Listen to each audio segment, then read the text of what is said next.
আপনারা যারা কৃষিকাজ, মৎস্য চাষ কিংবা পশুপালন করেন অথবা এসব বিষয়ে নতুন কোনো তথ্য জানতে চান, শুরু করছি তাদের জন্য কৃষি উন্নয়ন ভিত্তিক প্রামাণ্য অনুষ্ঠান মাটি ও মানুষ। সেই দশক মাটি মানুষের টিম সহ আমরা এখন বিএডিসির বালাঘাটা বান্দরবনের অ্যাগ্রো সার্ভিস সেন্টারে। এই সেন্টার তৈরি হয়েছে অনেক আগে। এই সেন্টারকে কেন্দ্র করে পাহাড়ি অঞ্চলে নানা রকম কার্যক্রম পরিচালিত হচ্ছে। তার মধ্যে গুরুত্বপূর্ণ কাজগুলো হচ্ছে এখানে নানা রকম উচ্চ ফলনশীল ফসল এবং ফল ফলাদি চারা উৎপাদন করে কৃষক পর্যায়ে সরবরাহ করা হয় এবং কৃষকদের প্রশিক্ষণ দেওয়া হয় এবং প্রশিক্ষিত কৃষকরা তাদের বাড়িতে গিয়ে নানা রকম ফসল উৎপাদন করছে এবং অনেক চমৎকার সফলতা অর্জিত হয়েছে। সেই দশক বিএডিসির বালাঘাটার অ্যাগ্রো সার্ভিস সেন্টারের কার্যক্রমই আমাদের এখনকার বিশেষ প্রতিবেদন।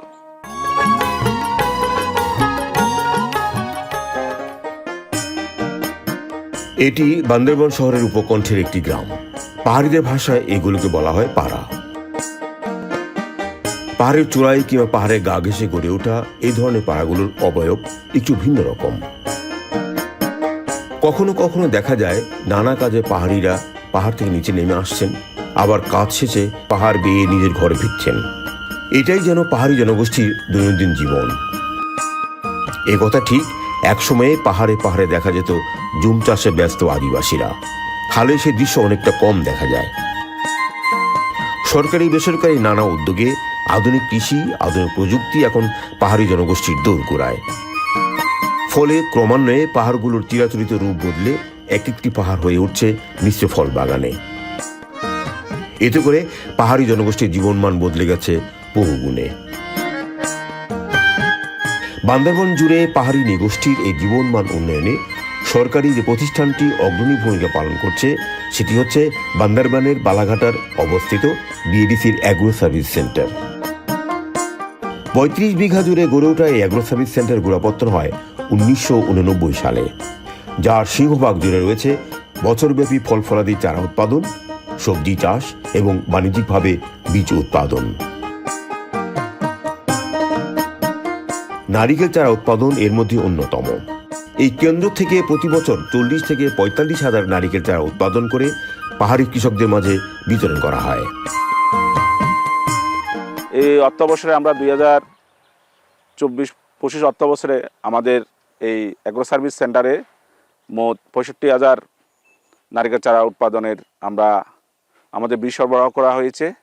তো আমরা এখান থেকে এই চারা বাংলাদেশে বিভিন্ন ইয়েতে আমরা এগুলি সরবরাহ করব।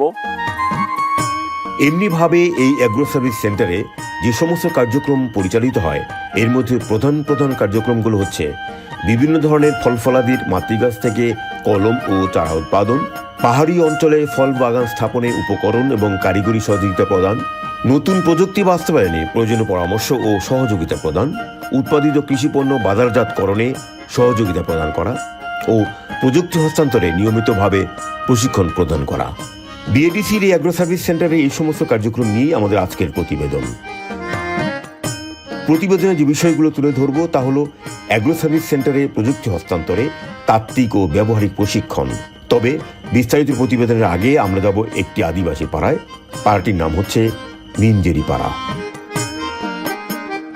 মিনজেরি পাড়ায় যে দৃশ্যটি আমরা দেখতে পাই তা হলো একজন আদিবাসী কিষানি গাছ থেকে পেঁপে তুলে তুরঙে রাখছেন।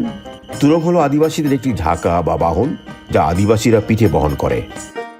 আমি বিআইডিসি থেকে ট্রেনিং পাইছি। ট্রেনিং পাওয়ার পরে আমি নিজের উদ্যোগে আমি পেঁপে চারাইছি, আর এখন বর্তমানে আমি পেঁপে বিক্রি করে অনেক টাকা পাইছি। আর এখনও এই বছরের জন্য আমি আবার ১২০০ পেঁপে চারানোর জন্য এখন প্যাকেজিং চলতেছে। আর আমি সামনে ২০ তারিখের পরে আমি আবার রোপণ করব। এরকম শত শত ক্ষুদ্র ক্ষুদ্র উদ্যোক্তার সংখ্যা বান্দরবনে অনেক। বালাঘাটার অ্যাগ্রো সার্ভিস সেন্টারে এরকম একটি প্রশিক্ষণ সেশনে আমরা যুক্ত হব, যেখানে ৩০ জন পাহাড়ি কৃষক কিষানি একটি গ্রুপ অংশ নিয়েছেন এই প্রশিক্ষণে। এই গ্রুপের প্রশিক্ষণ কোর্সে আজকের বিষয় হচ্ছে পাহাড়ি অঞ্চলে বস্তায় আদা চাষ।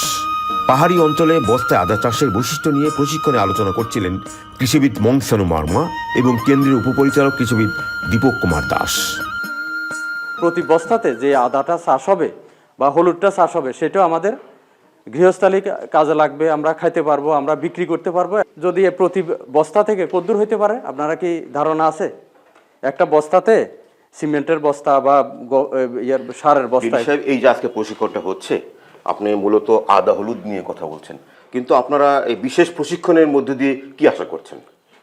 আসলে এটা একটা নতুন টেকনোলজি, কারণ ওনারা পাহাড়ের ঢালুতে বা উঁচু ভূমিতে করে থাকেন, ঠিক আছে, কিন্তু বস্তা এটা অ্যাভেলেবেল করেন না, যেহেতু এখানে এটা করার প্রয়োজন হয় না, ওনারা জুমে করে থাকেন। তার মানে বাড়ি আঙিনায় করার? হ্যাঁ, অবশ্যই অবশ্যই।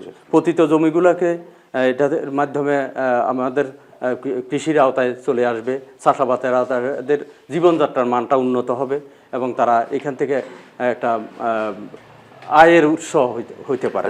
এই যে বিএডিসি থেকে প্রশিক্ষণ দেওয়া হচ্ছে এবং আপনারা ফ্যাসিলিটেট করছেন, তো আদিবাসী বা নৃগোষ্ঠীদের মধ্যে আগ্রহ কেমন দেখতে পাচ্ছেন? তারা তো সনাতনী পদ্ধতি জুম চাষ করে, এগুলোর মধ্যে আগ্রহ কেমন দেখতে পাচ্ছেন আধুনিক প্রযুক্তিগুলো নিয়ে? আধুনিক প্রযুক্তি, এই যে বস্তাতে আদা হলুদ চাষ করা সম্পূর্ণ একটা নতুন প্রযুক্তি। কৃষিতে এইটা একটা নতুন মানে রাস্তা খুলেছে বলে আমরা মনে করি। বিশেষ করে যে সয়েল ইরোশনটা আমরা প্রোটেকশনের দিকে চেষ্টা সম্ভব হইতেছে। আর আদা হলুদ এই বস্তার মধ্যে বেঁধে যখন চাষাবাদের তাদেরকে প্রশিক্ষণ দেওয়া হয় এবং তারা দেখতেছে যে ঘরের কিনারে, অর্থাৎ আর ওই জমিতে পাহাড়ে যেতে হচ্ছে না, ঘরের কিনারে তারা আদা হলুদ চাষ করতে পারে, এমনকি পেঁয়াজও চাষ করতে পারে, এমনকি রসুনও চাষ করতে পারে।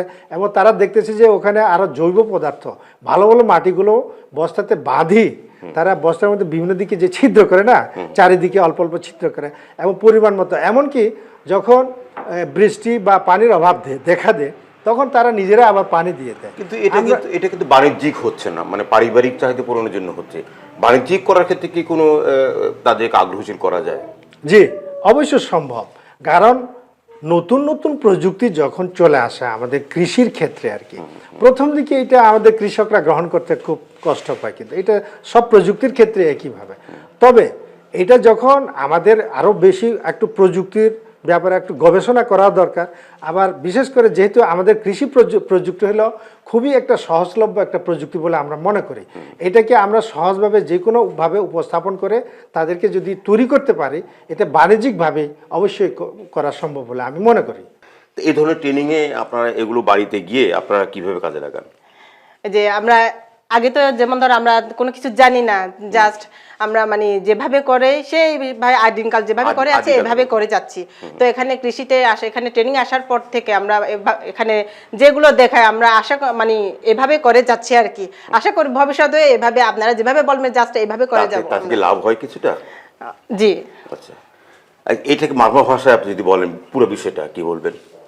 কৃষি가 কৃষি উন্নয়ন가 기록 석셔먹는 지 거래제 양 예나갈래 걸리래 양아 하가 기록 제 양아 푸기 봉르 뭐 lok자래 예뽕 기록 lok자라래 কিন্তু 기록 데즈가도 데샤 트레이닝 খরচিল가 기록 লারে মেতে অংরোগা 양한테 봄로도 양아 lok자루라 lok자 বাম ফ্রা আগো নতুন ভাবে পিয়ারো দগা সাংচা নুরো লোকেরামে লো এ পপ্রাচা নো দগা লু পসাংলে কিরো ঠিক তেমনি পল লোকতে lok자 নো ফলাফল ভালো ফতে। এই যে মারমা ভাষায় বললেন, একটু যদি আপনি আমাদের বুঝাই দেন উনি মারমা ভাষায় কি বললেন কথাটা? উনি বললেন যে বিএডিসি থেকে যে প্রশিক্ষণগুলো আমরা পাই এটার মাধ্যমে শিখে আগে আমরা যেভাবে চাষাবাদ করতাম সেটা করতাম, কিন্তু বিএডিসি বর্তমানে যে আদা হলুদের উপর যেভাবে তারা প্রশিক্ষণ দিচ্ছে আমাদের প্রতি জমিগুলো এবং বস্তাতে, বিশেষ করে বস্তাতে বেঁধে যে চাষাবাদ নতুন পদ্ধতি তারা শিখাইছে, সেটা আবার নতুন পদ্ধতি তারা শিখেও আবার তাদের কিছু উপকারও হইতেছে এবং সামাজিকভাবে এটা গ্রহণ করতেছে এবং সেটা উপকার হয়ে আমরা বর্তমানে আবার এই ট্রেনিংয়ে আসার জন্য খুবই আগ্রহ প্রকাশ করতেছি, এটা বলতে। আদা চাষ বিষয়ক প্রশিক্ষণে শেষে জনাব দীপক কুমার দাস প্রশিক্ষণের পুরো গ্রুপকে নিয়ে যান টমেটোর মাঠে, যেখানে হাইব্রিড টমেটোর বীজ উৎপাদনে নানা রকম কৌশল তুলে ধরেন দীপক কুমার দাস। আপনি এখানে অনেকগুলো রেয়ার গাছ দেখতে পাচ্ছেন, অনেক অল্প চুরি গাছ, পুকুর পাড়ের চতুর্দিকে নানা রকম গাছ। বলবেন কি এই গাছগুলো কি কাজ করেন আপনার? এই রেয়ার গাছগুলো কি এবং এগুলো কিভাবে ব্যবহার করা হয় এখানে? আসলে এটা তো একটা অ্যাগ্রো সার্ভিস সেন্টার, এখানে কৃষকেরা, ছাত্ররা বিভিন্ন এগুলো কি সায়নের মাধ্যমে আপনারা সংরক্ষণ করেন নাকি শুধুমাত্র মানুষকে পরিচিত করার জন্য গাছগুলো? এটা আসলে আমরা এদিক থেকে চারা কলম উৎপাদন করে থাকি, এগুলো অনেকগুলাই মাতৃগাছ হিসাবে ব্যবহার হয়। ওইখান থেকে আমরা ওইটার সায়ন নিয়ে নতুন গ্রাফটিং করার জন্য, কলমের জন্য এগুলো ইউজ হয়। এই যে চারাগুলো তৈরি করেন, আপনার কি এগুলো রেভিনিউ ফান্ডে কোন রেভিনিউ আসে বাইরে থেকে, চারা কলম থেকে? হ্যাঁ, আমরা রেভিনিউ বলতে আমরা কৃষকের কাছে এগুলা বিক্রি করি, এটা সরকারি রেটে নিয়ম মোতাবেক ওই টাকাটাই আমাদের। তাতে কি পরিমাণ টাকা আয় হয় বছরে আপনার এই এটা তো সরকারি প্রতিষ্ঠান, আসলে সেবামূলক প্রতিষ্ঠান। এখানে ওই বাণিজ্যিকভাবে হিসাব করা হয় না। এখানে মূলত পরিচিতি করা, মানুষকে উদ্বুদ্ধ করা এবং তাদেরকে এই যে এই ফল বাগান সিজন বা উৎপাদনের প্রতি তাদেরকে আকর্ষণ করা। আমি কিন্তু দেখতে পাচ্ছি যে আপনি এখানে কাজু বাদামের গাছ, অনেক বয়স্ক গাছ রয়েছে, আর কি কি রেয়ার গাছগুলো এখানে আছে? যেমন আপনার কাজু বাদাম, এটা এই অঞ্চলের একটা ফসল, অর্থকরী ফসল। হ্যাঁ, এটা থেকে আমরা এই কাজু বলতে 12 মাসি কাঁঠাল দেখতে পাচ্ছি। 12 মাসি কাঁঠাল আছে, তারপর আমরা আছে 12 মাসি আমরা আছে, বিভিন্ন রকমের ওই যে কাঠবাদাম আছে, আলু বোখরা আছে, তেজপাতা আছে, দারুচিনি, এরকম বিভিন্ন। এগুলো চারা তৈরি করেন? এগুলো চারা তৈরি করে থাকি। এগুলার গ্রাফটিং এর মাধ্যমে, কিছু কিছু বীজের মাধ্যমে আমরা চারা তৈরি করে থাকি। এগুলা কৃষকদেরকে আমরা দিয়ে থাকি। কৃষকদের মধ্যে এই ধরনের রেয়ার গাছগুলোর প্রতি মানুষের আগ্রহ, মানে পাহাড়িদের আকর্ষণ কেমন এগুলো? এরা পাহাড়িরা এখন আসলে জুম চাষ আগে যেটা ছিল, এখন ওইটার মধ্যে তারা সীমাবদ্ধ। এখন বাড়ি উঠানি অনেকে বলছে। এখন তারা যে অর্থকরী ফসল যেমন কফি, কাজু বাদাম, এগুলার প্রতি ঝুঁকছেন, কারণ এগুলার দাম বেশি এবং এগুলার ক্যারি করতে সুবিধা। কিন্তু এখানে পরিবহন যেহেতু একটা বিশাল ফ্যাক্টর, এজন্য যে আইটেমগুলা উচ্চ দামের, কিন্তু উচ্চ দাম কিন্তু এদের ওজনে কম বা এরা ভলিউমে কম, এই জিনিসগুলোর প্রতি এখন তারা আগ্রহ হচ্ছে।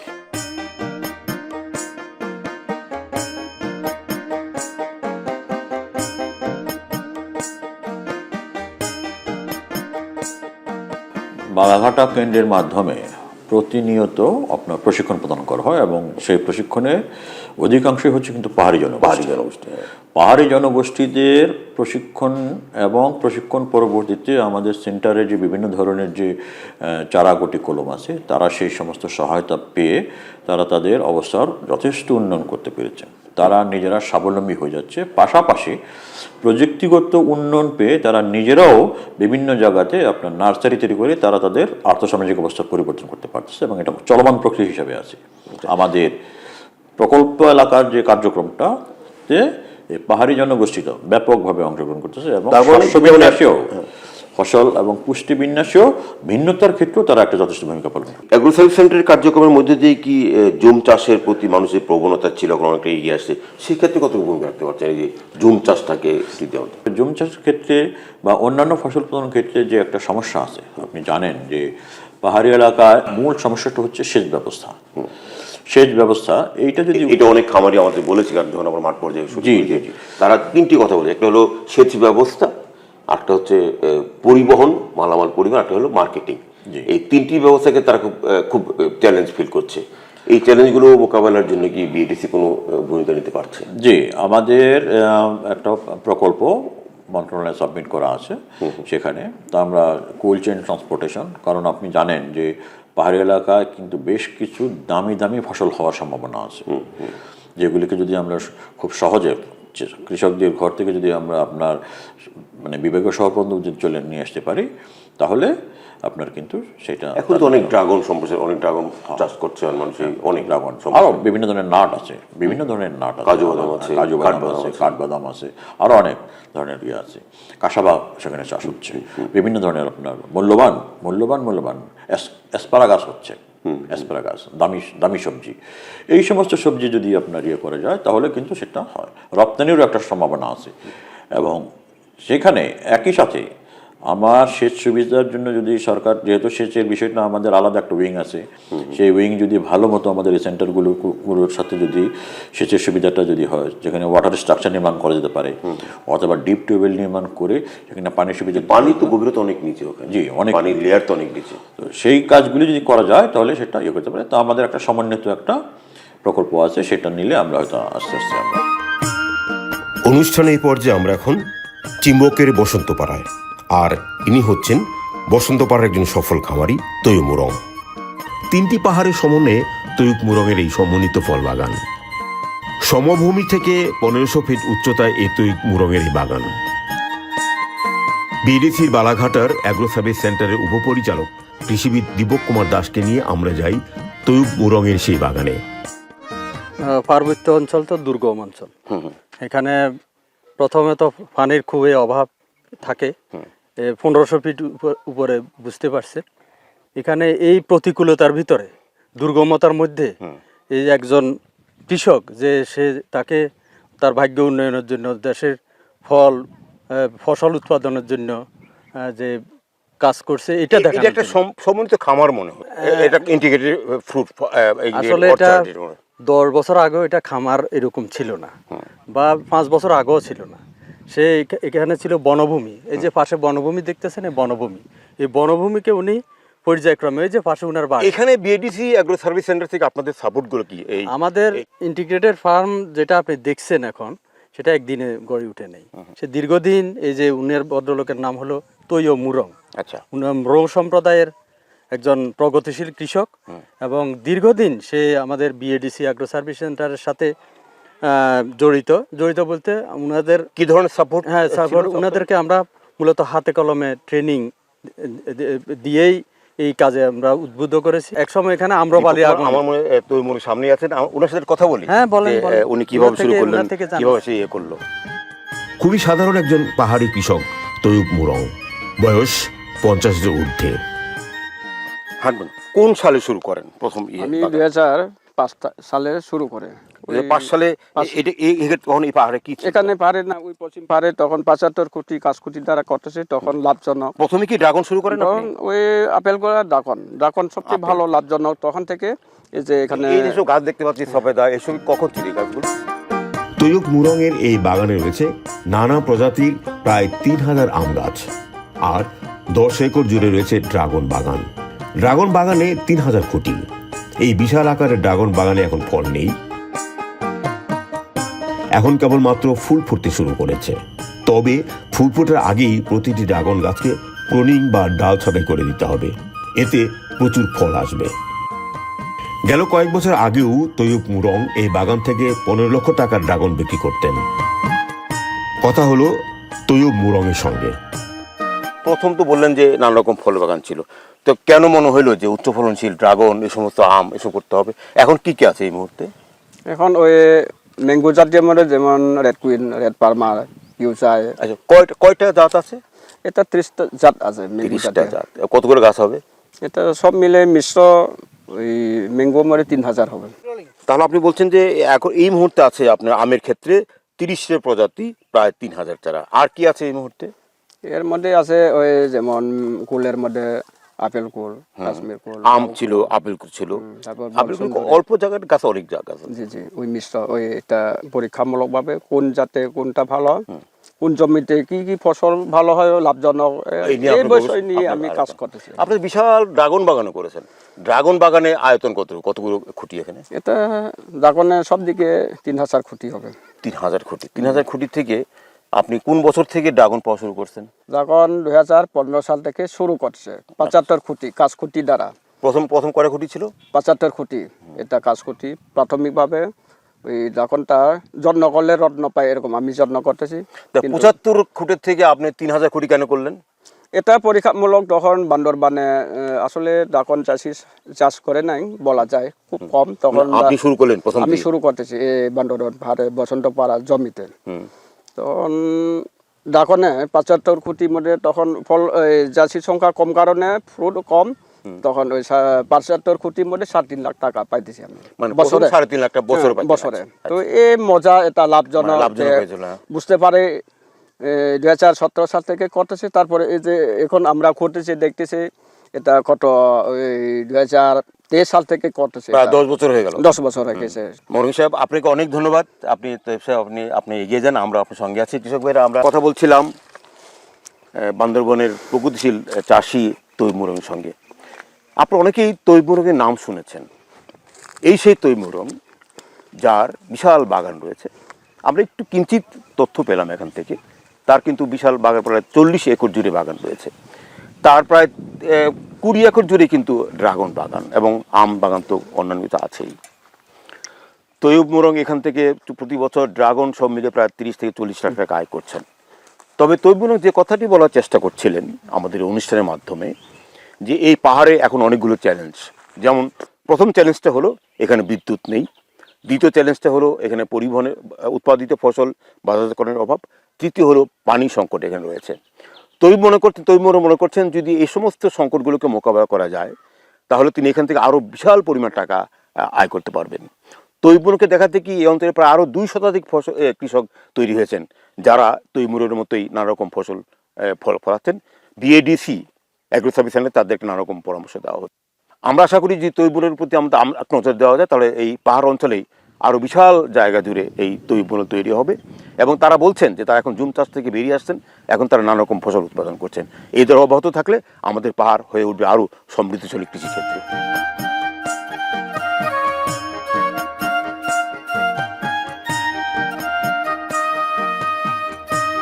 আজ এ পর্যন্তই। আমাদের আগামী অনুষ্ঠানগুলো দেখবার আমন্ত্রণ জানিয়ে শেষ করছি আমাদের আজকের মাটি মানুষ। সকলকে ধন্যবাদ।